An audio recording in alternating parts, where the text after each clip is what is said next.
There was a video I seen earlier this week of a man who was in a pit. It was a very deep pit, and it was specifically designed for people to get in and not get out. The video is of the man who was at the bottom of the pit, and he was trying to figure out how to get out. As he was at the bottom of the pit, he tried all sorts of different things. He tried to run up one side, then run back down and run back up the other side to try and get out the pit. While that didn't work, what he did is he tried climbing and using his hands and his feet to try and grab some type of position and grab some type of ability to pull himself up out of the pit. That didn't work. He even tried to go up the side of the wall backwards, meaning his feet going up first so he could get more of a grip from his hands to push himself up out the pit. While that didn't work, what he did is astonishing, and is kind of a physics type of a thing. The man started to run around the walls of the pit. As he started to run around the walls of the pit and gain speed, he started to look like a tornado in reverse. He started to run faster and faster, and as he started to run faster and faster and gain more speed, he started to gain more height. And he started to keep running, and he finally made it out of the pit just from running in circles. He started to run in circles at rock bottom. Maybe you don't get it. Let me paint the picture for you. What does your rock bottom look like? Better yet, have you ever felt like you've hit rock bottom? We're talking about rock bottom. We're talking about the lowest of low. We're talking about the bottom of the pit. There is nobody there but you. I'm talking about when there's no money or checks coming in, where there's eviction notices on the door. I'm talking about where the food stamps ran out. I'm talking about where they won't even give you any more food stamps so you can get some more. I'm talking about how the gas company is getting ready to shut the gas off. The electric company is threatening to turn the electric off, and all you have is just a few pennies to rub together. Or maybe that's not your rock bottom. Maybe your rock bottom is turning the bottle up. Maybe your rock bottom is trying to get rid of that addiction that you have. Maybe your rock bottom has led you to places that you thought you would never be in. Maybe your rock bottom is seeing that you have had to sleep on the side of the street because nobody would take you in. Maybe your rock bottom is having a place in your mind that you just can't reach because it's tormenting you every single night. Maybe your rock bottom is having family members that just don't get you trying to help them out. Maybe your rock bottom is you feeling like you are ostracized by everybody that's around you. Maybe your rock bottom is having a job that's the rock bottom job, and you just can't seem to get a better job to get out of the rock bottom. Maybe your rock bottom is affecting your life, and you don't know how to get out. Here's a few things that I want you to understand, and we'll start with the definition. Y'all know I like to read, so the definition that I want to present to you, and I want you to put a pen in because we're going to come back to it later, is habit. Let the church say habit. Habit, it is a settled or regular tendency or practice, especially one that is hard to give up. Don't miss it.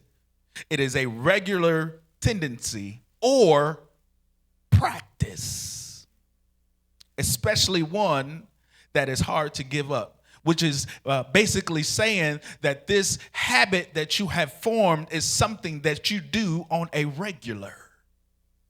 It is something that you have practiced, something that has become the norm, something that has become so a part of your life that it is hard to give up.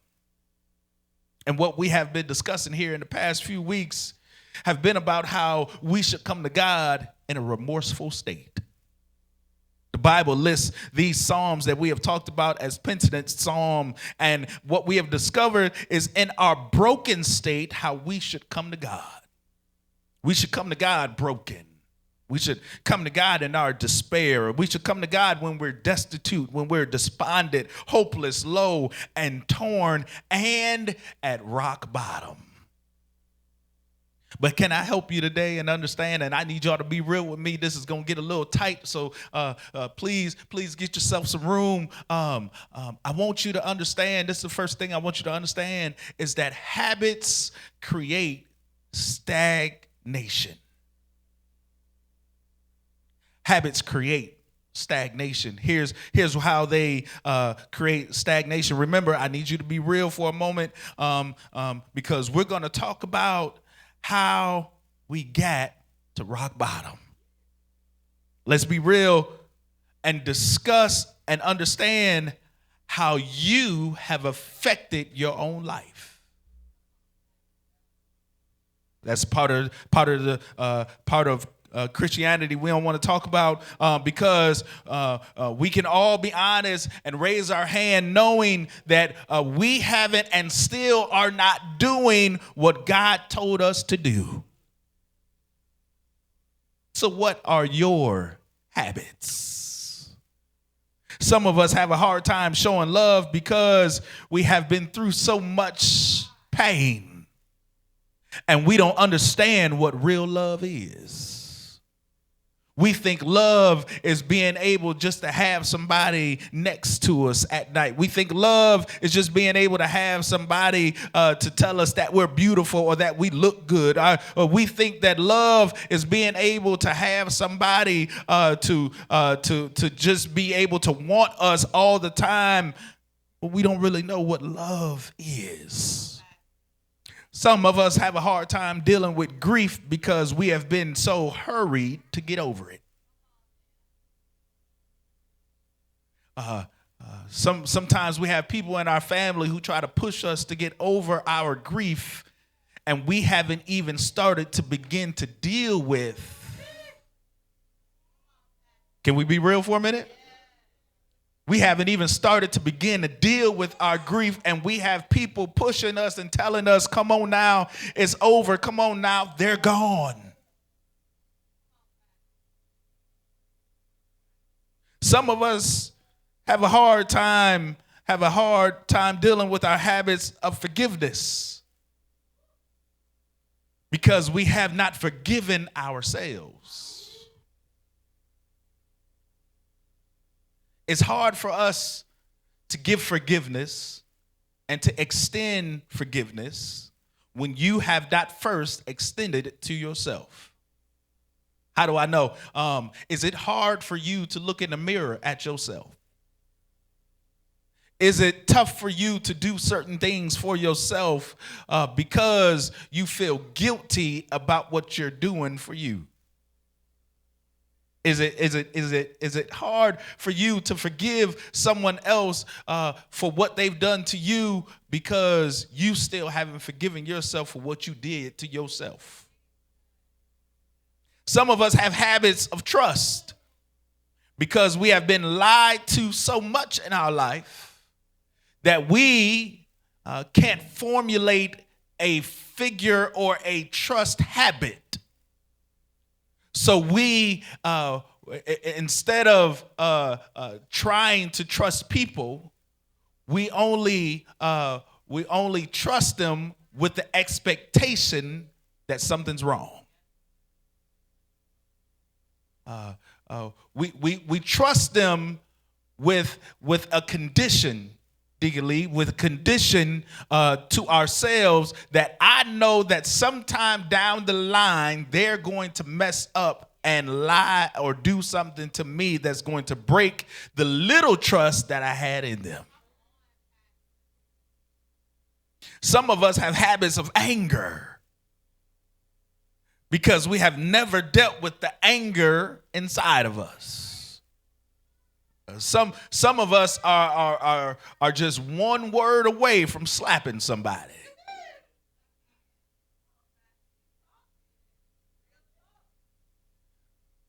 Some of us are wearing the color orange because they are expecting themselves to go off on somebody, and they are waiting to see how they look in the color orange because they might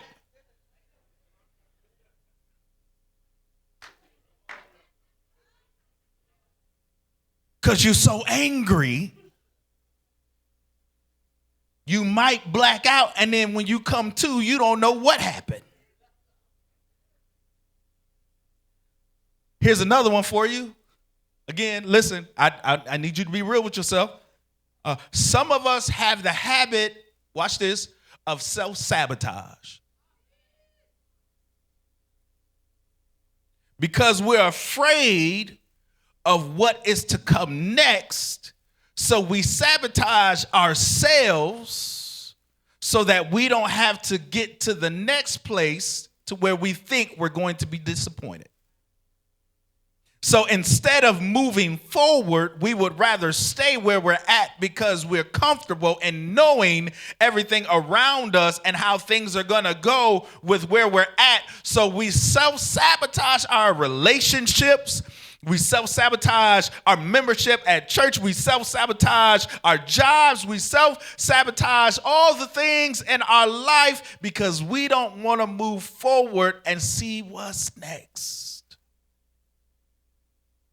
Okay. Some of us have habits of facing our past or our present. So we embrace habits of addiction.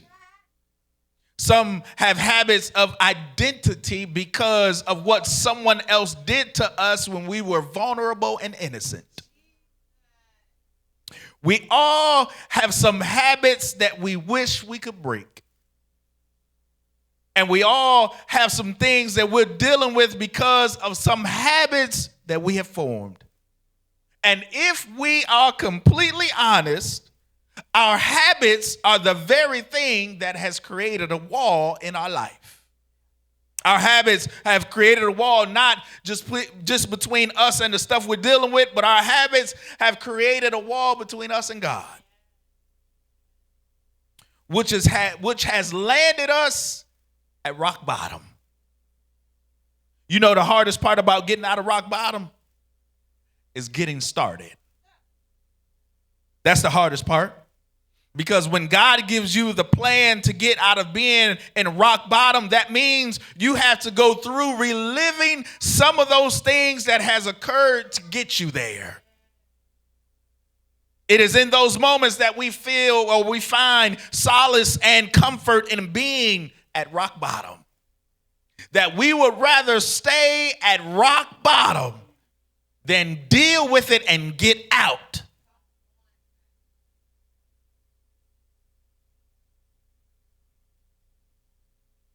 Here's another thing that I want you to understand that we have to deal with when it comes to talking about our habits of being at rock bottom. We have to understand that you are and can be your greatest enemy. Okay, I thought it went out for a second. You are and can be your greatest enemy.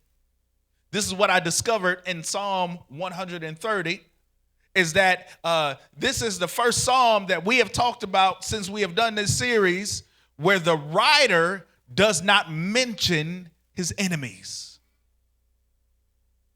Listen to me. he does not mention anything about his enemies, because the writer comes to grips that he is the enemy. That all that has happened to him is not someone else's fault. Come on, be real with me now. I'm just talking with you.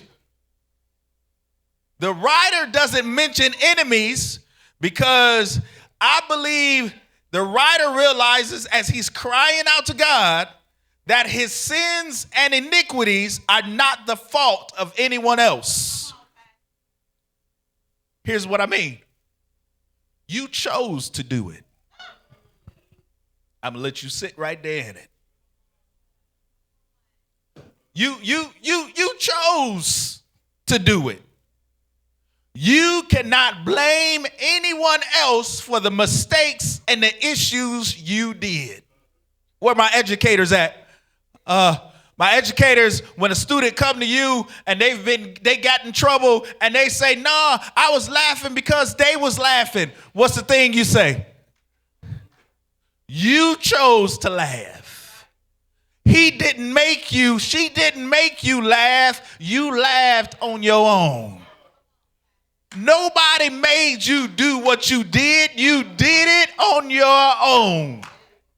Don't try and blame the circumstance. Don't try and blame the issues that you've had. Don't try and blame all the other stuff. And don't you dare try and blame God. Because you chose to do it. Can I help? Nobody made you take that drink. You chose to do that. No one made you smoke that joint. Can we be real? You chose to do it. No one tied it or super glued it to your fingers and told you to put it. No. You respectfully picked it up, took a puff and passed it.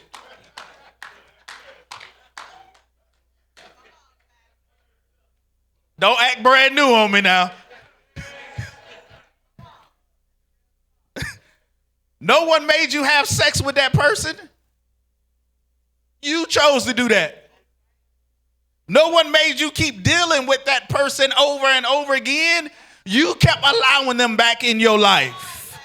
No one made you say the things you said. You chose to open up your big mouth and say what you said. No one made you do what you did. You made up in your own mind that regardless of what was going on in your life, I'm going to let them have it. I'm going to do what I want to do. I'm going to do it. You made the decision to do it. And this is what I'm telling you, that you are at rock bottom because you made the choice. You made the decision to do those things. You released the things that was inside of you that you've been holding on to and allowed it to come out because you made the decision to do it. You cannot blame God for the decisions you made. I'm going to say it again. You, me, we, us, cannot blame God for the decisions, choices that we made. God gave us the choice. You chose wrong. But ain't it just like God to still be with you in your wrong choice? I promise you, I'm trying to help you. Let me remind you. Let me remind you of the prayer that you prayed, and you spoke it out of your own mouth. You said, "God, help me to be a better person." Anybody prayed that prayer? And you got put in position to where you had to be a better person. God, help me control my mouth. So God put you in a position where you had to control your mouth. God, help me to resist these things I'm having trouble with. So God put you in position to help you to decide to resist those things. So when God puts you in these places and you try to blame him, you have the choice to do it or not. And here's the great thing that I love about God. God always makes a way of escape. And you, we, us, me, we don't want to be seen as weak or as a punk or as incapable, so we decide to do it anyway. When the way of escape was there and all you had to do was walk away. But you chose not to take the way of escape because, get this, of how others would see you. But then you have the audacity to turn around and say, I don't care what other people think about me. Apparently you do. You have become your own enemy. And I would not be a good pastor if I didn't tell you that God has a way of making the things that even you have done to yourself and turning them around for your good. Even in your hard-headedness, God still turns it around for you. Even when you go the opposite direction, God still turns it around for your good. God can create in you a clean heart and a renewed spirit that even on your worst day and even at rock bottom, he can and will make your enemies your footstool. Get this, you can be your own enemy. I'm just trying to help you. That's it. How does God do that, Pastor? I'm glad you asked. We talk about the habits that we have formed, the habits that we have created, the habits that we have accrued over this thing called life. But what I don't want you to miss is the explanation of the habits of God. The habits of God. And it's right here in verse 3 and 4. It says, if you, God, kept records of wrongdoings, who would stand a chance? This is where it gets good. As it turns out, forgiveness is your habit. And that's why you're worshiped. Don't miss it. It got good to me, I promise you. Because reading that lets me know that this is this thing called forgiveness that God does. It is his habit. Remember that thing I told you to put a pen in? Go ahead, pick that pen up, and let's talk about it real quick. A habit. There's a couple more definitions of habit. A habit can be a settled tendency or usual manner of behavior. An acquired mode of behavior that has become nearly or completely involuntary. A behavior pattern acquired by frequent repetition or physiological exposure that shows itself in regularity or increased facility of performance. A manner of conducting oneself. Bodily appearance or makeup, a man of a fleshly habit, the prevailing disposition of character of a person's thoughts and feelings, their mental makeup or philosophical habit, a characteristic mode of growth or occurrence. Here are some of God's habits that we have to come to understand in our reading and studying of his word.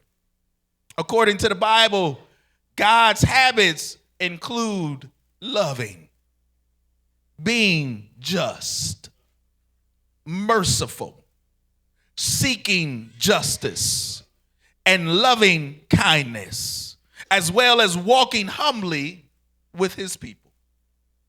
Well, if we're talking about God, we definitely have to make sure we talk about love. Because God's love is a fundamental attribute demonstrated through his creation and his actions towards humanity. Here's an example.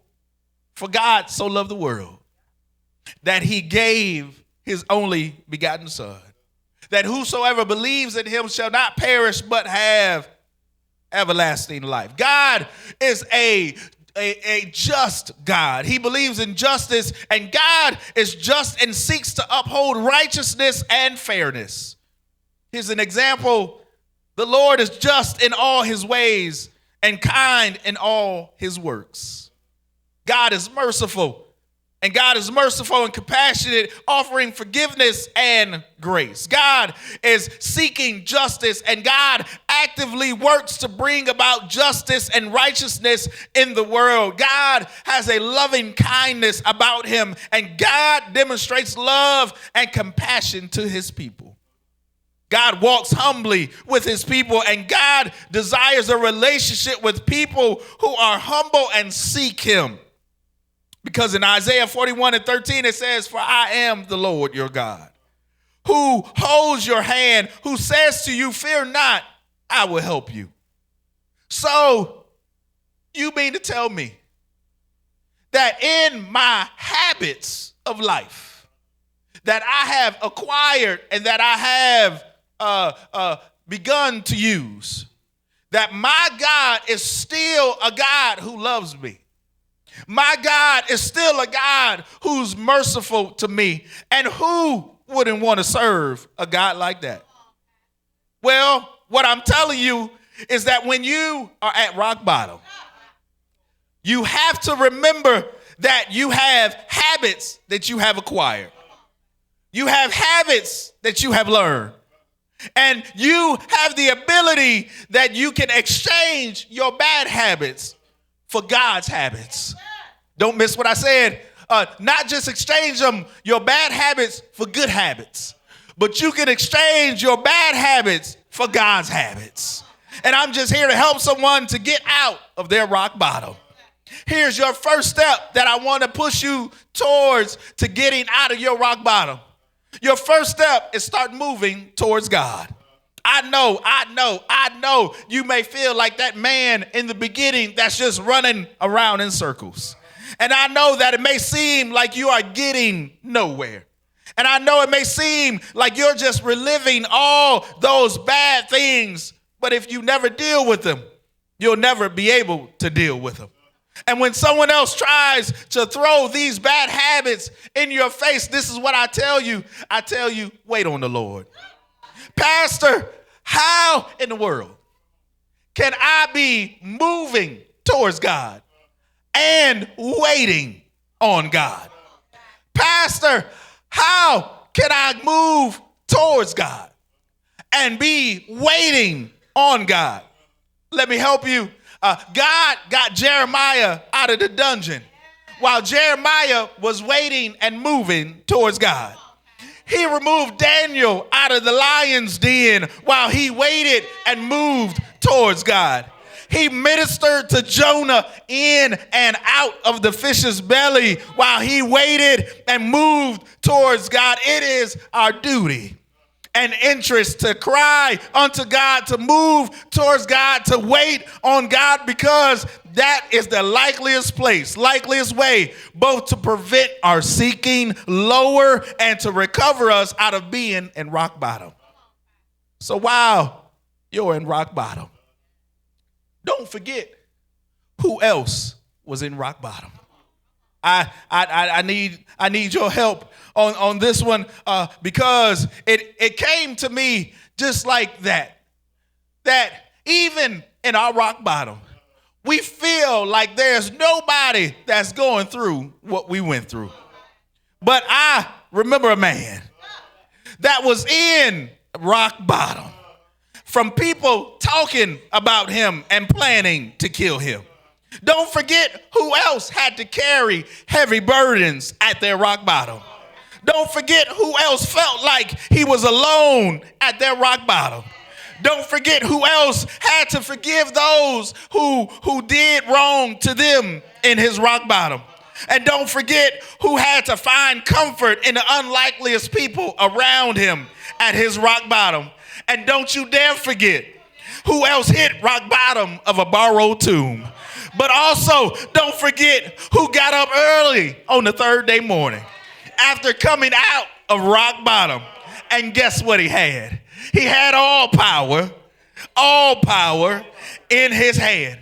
So here's my encouragement to you as you come on out of your rock bottom. Now unto him who is able to keep you from stumbling and to present you faultless before the presence of the glory with exceeding joy, to the only wise God. Our Savior be glory and majesty, dominion and power, get this, both now and forever. Amen, amen, amen. God bless you.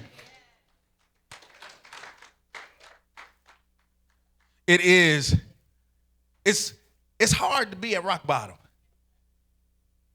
But if you know who's able to get you out of your rock bottom, you will never have to worry about anything else.